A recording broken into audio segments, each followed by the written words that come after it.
হায় রে, সকাল থেকে কিচ্ছু বিক্রি হয়নি। ছাড়ো, উপরওয়ালা যা ইচ্ছে। ভাই কাপড় দেখাও তো।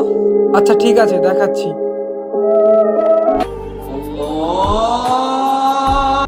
কি হলো, কাপড় দেখাও। ভাই, আমার নামাজের সময় হয়ে গেছে, যদি পারো তবে পাশের দোকান থেকে নিয়ে নাও। না না ভাই, আমার এক্ষুনি কাপড় লাগবে, চাইলে তুমি ডবল টাকা নিয়ে নাও। ভাই, তুমি যত টাকা দাও না কেন আমি দিতে পারবো না, কারণ আমার নামাজের সময় হয়ে গেছে। ভাই আজান তো এক্ষুনি হলো, নামাজের এখনো দেরি আছে, প্লিজ দিয়ে দাও না। তুমি কি আমার পাপের ভাগিদার হবে? পাপের ভাগিদার মানে?